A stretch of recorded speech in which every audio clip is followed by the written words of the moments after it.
He's a composer. He's a violinist. He's an educator. He's a performer. He's an activist. He is a fantastic musical spirit, a driving force of change. Please welcome to our session, Sounding the Call of Change, friend Daniel. Well, it's a real pleasure to be here. That was the most incredible introduction of all time. Hey, you deserve it, man. You deserve it. I don't even know what to say. You have a name and then a comma and then a definition, right? I'm Daniel Remain, comma, Black Haitian American composer. I define composing as the farming and framing of ideas. So for all of us, what comes after our name is up to us to define. Because if you don't define it, someone else will. You're much more than a viola player, right? So that would be something I would encourage you to think about. By the time I got to University of Michigan, I already decided I was going to do this. And there was nobody who was going to stand in my effing way. I used to say that. There's nobody who's going to stand in my effing way. I became a composer because I was more afraid not to be. And I think that's number two. I think it was fear. Be a composer is one thing. To be a Black composer is something entirely different, even at University of Michigan at that time in Ann Arbor, which is not Detroit. I never really saw myself as a student. I always saw myself as an agent of change. Always, even then, defiantly so. I never went to the classes that were assigned. I always went to more than the classes that were assigned to me. I went to the law school. I took dance classes and played for dancers. I would go up to a professor and say, hey, can I sit in your tort law school, law class today? Sure. Architecture. I saw the University of Michigan as a broad place. It was 3 campuses, as you know, and I was determined to have a role in all of them. I suppose I was defiant and activist. And I think the third thing that was always kind of very important to me was I saw my career as my responsibility. I really wasn't interested in anybody, of course I would take the help, but what I mean by that is that if I was doing a composition recital, here's an example. There's compositions recital each month. I always put a piece on. I'm not supposed to do that. Fine. Nobody figured it out. So I decided I'm not going to do a composition recital once a month. I'm going to make sure every week I perform. Right? So I was just determined to not model my career after composers, not model my violin playing after violinists, but to model it after the artists that I felt that were successful on their own terms. So those are the 3 things that I did. Now, one of them you can't control. You can't control your parents. You can't control your household. And quite frankly, I left the house at 17, never looked back. But the other 2 you can control. If you see yourself as a student, you're a student. Why do that? You're a professional artist starting now. Do that. Do all those things. If you're a freshman, live as a senior. Really, you're going to graduate in May. Do that. Because I think part of what I'm saying is that we sometimes submit to someone else's ideas and traditions instead of creating our own. I started saying a long time ago, innovation is nothing but an old tradition waiting patiently to be made new again. And if you can kind of live your life that way, then the fear is manageable. In fact, the fear can be very useful. I bet if you took a poll, there's a lot of fear about, well, how am I going to make a living, especially now? Okay. If you start to think more as a business person, as you start to think as a social entrepreneur, replace the word problem with opportunity. There's nothing but opportunity right now. And we could talk more about that, Carl. I need to give shorter answers. I'm sorry about that. No, it's great. Listen, before we go on, I have the next step, because some words that you used in your little short clip, the second clip we saw, the bio, are not words you normally hear from, number one, a musician or a violinist. There were words like healing, suffering, antidote, be well, do good, service. I mean, what did you mean by heal? What did you mean by suffering and antidotes? I'm an antidote to. How do you see that? Wow. Man. I'm going to give short answers because your questions are so much more interesting. No, no, no, These no, are no, no. great. These are No, great. I Yeah. mean, I really mean it. Well, You could yeah. talk to a thousand musicians, and the word Right. healing might not ever come up. Oh man, you're right. No, you're right. Well, my mother, she made this. See this right here? This Mm-hmm. it's hanging in my son's room. I've taken over half of it. You can't see it, but this is all equipment and video games and studio. But my mother made this for him. She's got vascular dementia now, so she can't even remember. But this is one of the first things he started wearing when he got a little mobile, probably about 4 months. Looks like 4 or 5 months old. You know, that's what a Haitian mother does. Takes the clothes, puts it in a frame. I found it just the other day. You know, one day Zachary might be watching this. Can you imagine? 49 years old. I'm 49. And he's going to hold it in his hand. Maybe it'll hang in his son's room. I'm saying this because, you know, I learned empathy from my mother. I love my father, but I learned empathy from my mother. You know, I think I got very lucky in that I had a Black woman as a role model from inception, who sang to me, held me, my first teacher of all things, made it clear that somebody gives you a spotlight, put it on somebody else. It is not about you, and it never will be. That's, you know, it's hard for us as artists because, especially as student artists, as student musicians, I don't use the word teacher or students. I use the word contributors. We're all contributors to a classroom and a room and a world of ideas. But going back to this notion of hearing, I would say hearing and healing, it has become much more fundamental to who I am. You know, let me be succinct. We are caught in a dual crisis of pandemic and a fight for social justice. Those are the two big landmarks that, by the way, this is why we're here. The only reason this is happening is because of this dual crisis. Okay? With that, I think there's a singular idea of public health, that we're all engaged in public health now, that racism, that sexual assault, that inequity, this is all a part of public health. So as artists, as contributors, we're all engaged now, whether you like it or not, in public health. I think that healing antidote, well, I know that that there were, for every person, I remember when I was in high school, I started thinking, for every person who wants to help me, it feels like there's 3 people who want to hurt me. I just started saying things like that.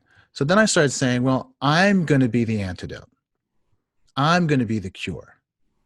You know, if I see injustice, if somebody tries to hurt me, and this was in a small town called Margate, Florida, not Fort Lauderdale, not Miami, not Pompano Beach. It was Margate, Florida, 40,000 people, very small town. That's where I came from.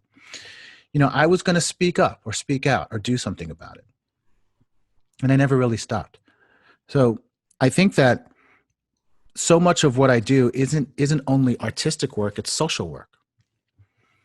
And there are so many examples of this. There are so many artists who are philanthropic, who are giving, who talk about not just healing, but hearing. I would encourage you now, even now. Here, let me put it to you this way. If you're hearing my voice right now, if you're breathing right now, that's a privilege. If you had something to eat and drink, if you're sheltered, if you're in this box of creativity and captivity, that's a privilege. Okay? That means, in many ways, I would encourage you to think of your privilege as an opportunity to give back. To give back. I know it may seem like you're barely getting by. I know it may seem like life is really hard for you.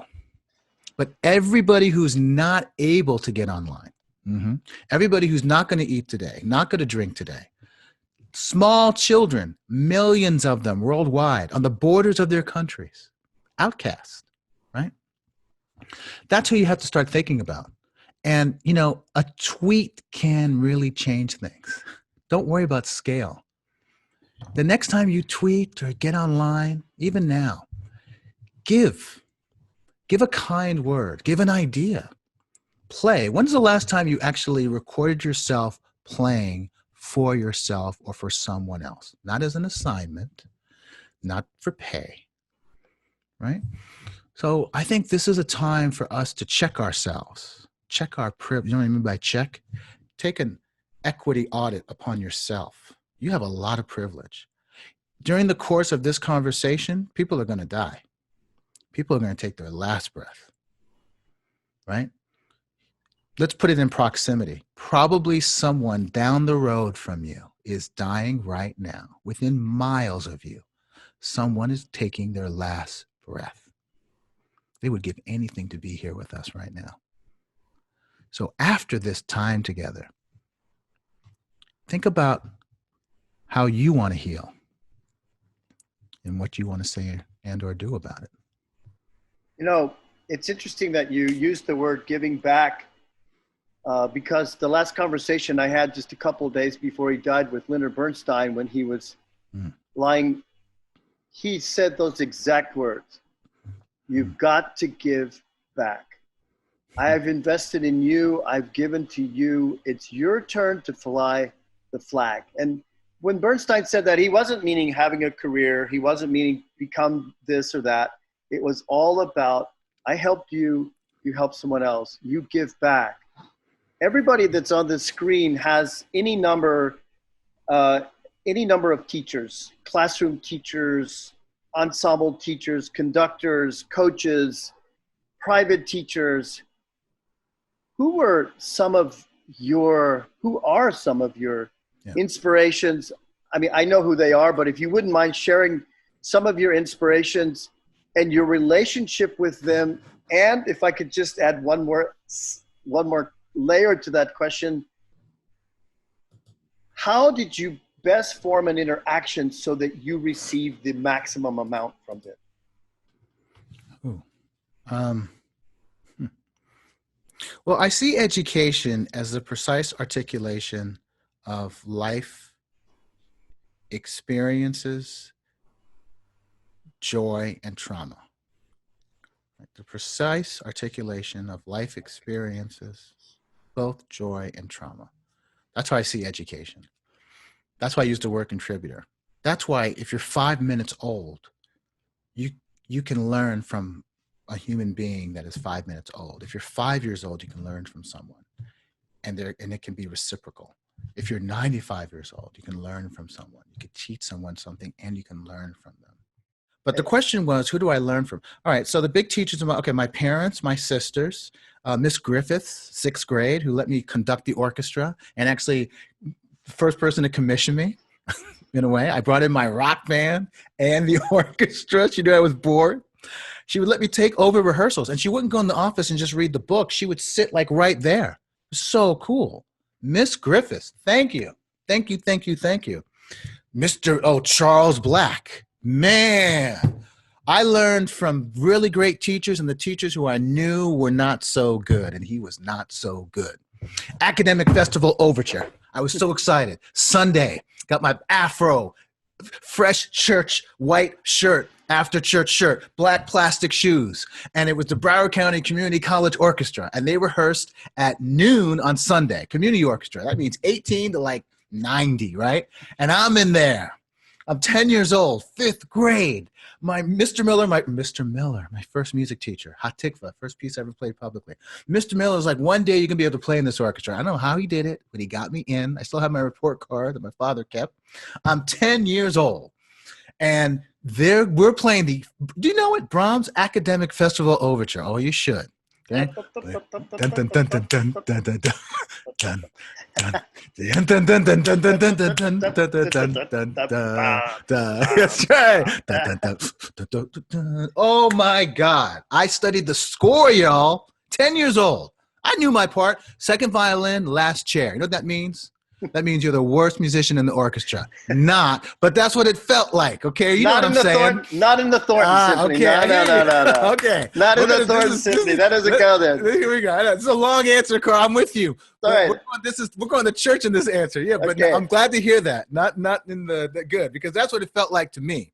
I'm used to long preachers. I love Go for it. I love it. So and this day, my dad said, you can go ahead and walk there by yourself, because you had to kind of walk. So I felt extra adult.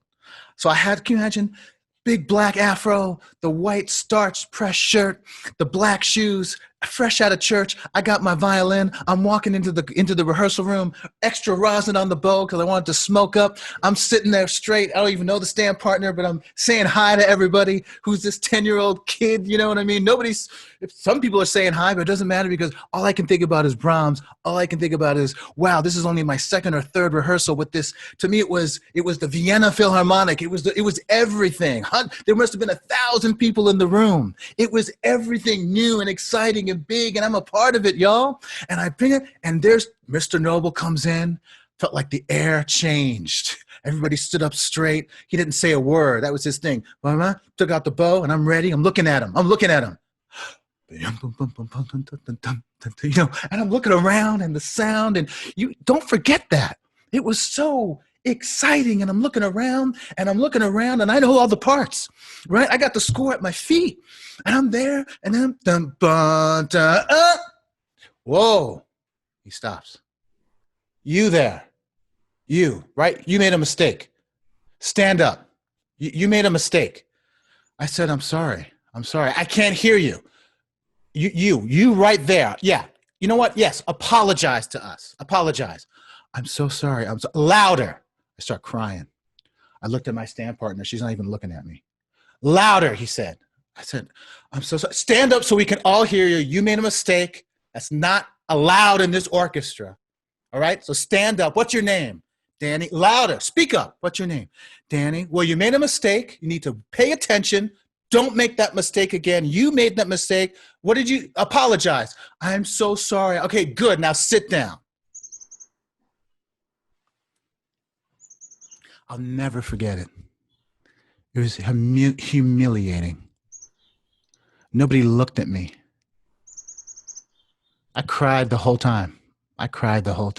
Nobody offered me a child, man. I'm 49 years old. I'm still talking about this. Charles Noble. Now, when I lead anything, you know what I say? Because when I was 10 years old, you know what I needed somebody to say to me? That's okay. That's not your mistake. That's our mistake. That's how the audience will hear it. We won't make the same mistake twice. It's just a blue note. It's okay. Glad you're here. I knew that then. I couldn't articulate it. And that's exactly what I say now. You know, we have these traditions that can devastate someone. And I haven't even talked about my blackness yet. I am sure I am sure not only was I the only 10-year-old boy in there, but I was certainly the only 10-year-old black boy in there. So with that, I thank him.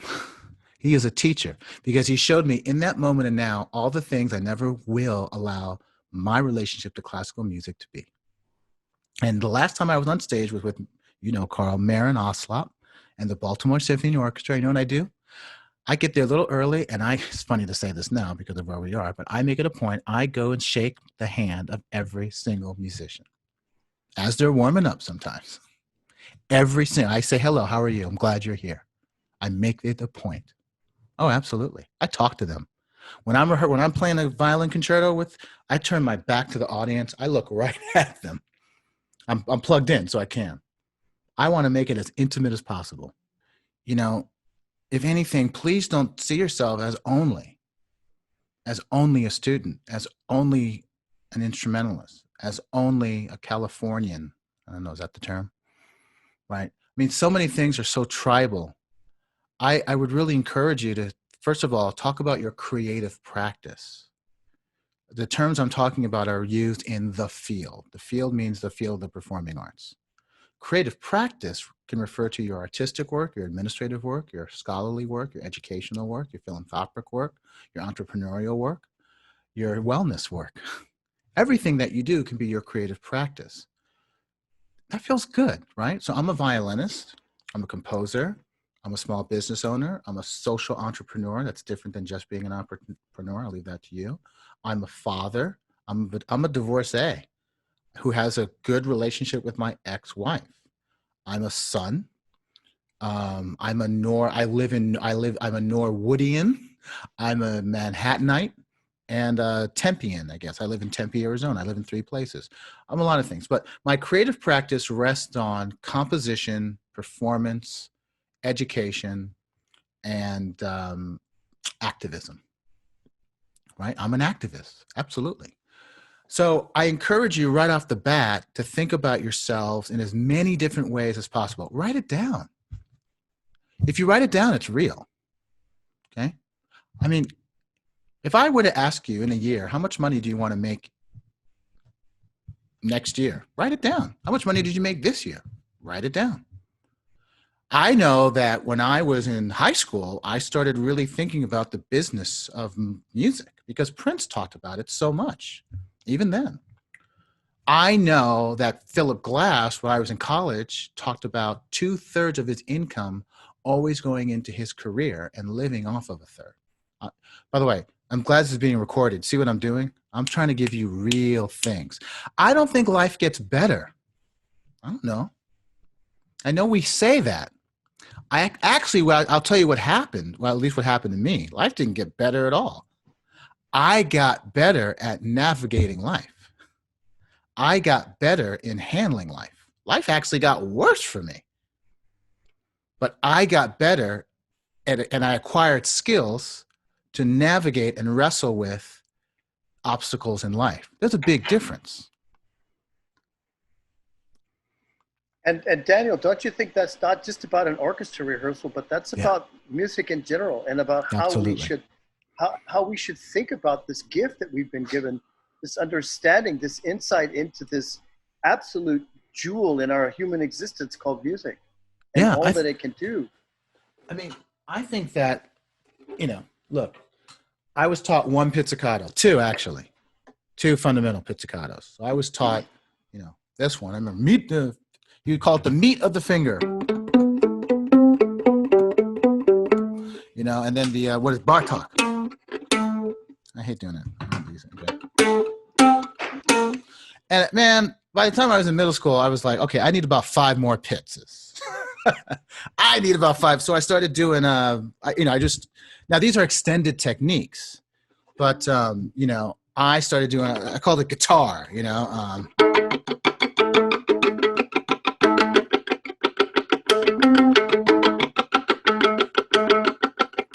I started doing a soul ponticello pizzicato.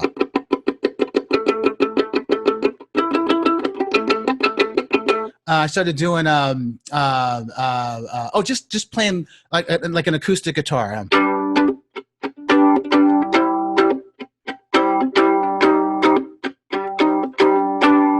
And then Sade. I called it my Sade pits.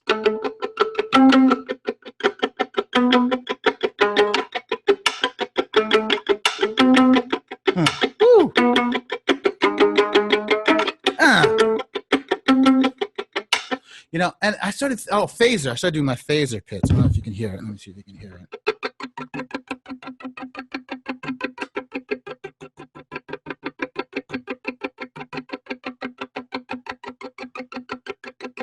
I don't know if you can hear that. I started doing this wild vibrato pizzicato.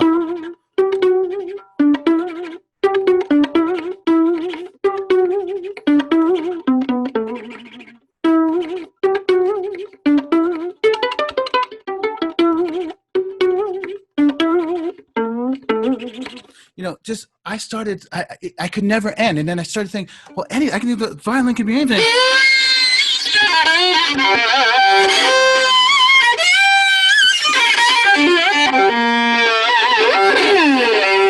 Remember, George Crumb, Black Angels, increase the bow pressure until it becomes pure noise. And I started thinking, oh, that could be a DJ, you know.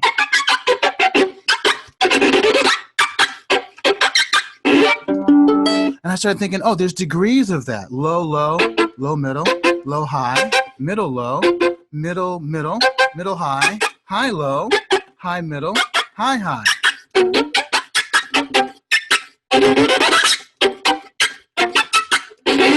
I started playing and singing at the same time.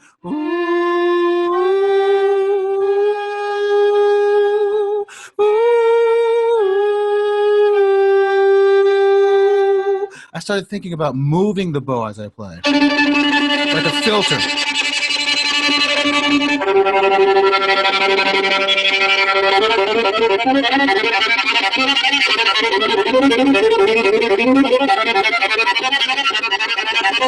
So I think about drums, you know.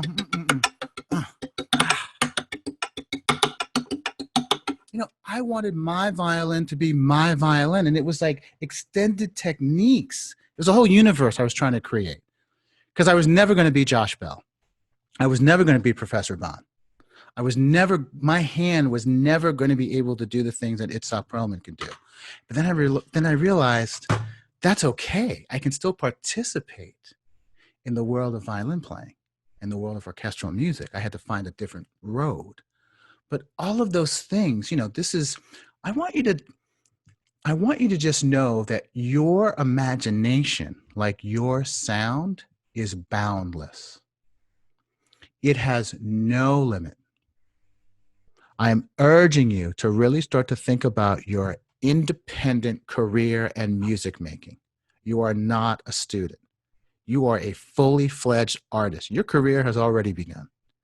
Every one of you have been deployed. There is multiple wars going on, in case you didn't know. And you have been deployed. Okay? You are going to set the terms of your deployment.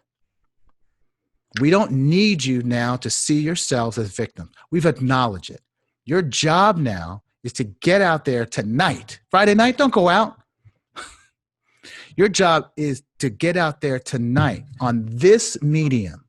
Make your voice heard. Talk to us. You got to just pick up your phone and start talking.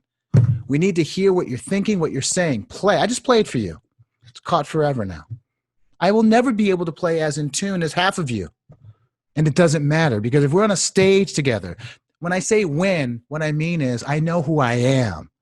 My violin is mine. It represents the best and worst of me.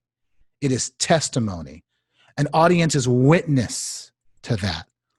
I shouldn't use the word win. I am going to be on a stage, and I know that when it comes down to it, I will speak the truth. The more you can do that, literally and in your artwork, hear me, the more you can do that, literally and in your creative practice. Can you sit on a fence and hold your own hand, Alice Walker? The more you can speak the truth, literally and in your art, you will have a career. You will have the things that you want and desire. It is not going to be easy. Life is not going to get better. Not all of you are going to make it. I'm sorry. But if you believe, it's a kind of communion. It's a faith. If you believe so strongly that what you're doing is right and righteous and needs to be heard and is that antidote and is going to help somebody, whether they're 5 minutes old or 5 years old. If you believe in that you're not just changing lives, I hate that you're saving lives. That's your gospel. And we can talk about the nuts and bolts of getting it out there. But I got to tell you, between Professor Bond and between your maestro, Carl St. Clair, I never had somebody like that. And that's why we're brothers. Look at us. We couldn't be more different physically. But the man is my brother. He's taken the, you got to understand, he found me. We talked to me. We had a great conversation. I was late, quite frankly. And he brought me here because he believed so much in you. That's a lot of love, y'all. What are you going to do with it? Success represents your suffering and your story. That's why I want you to be successful.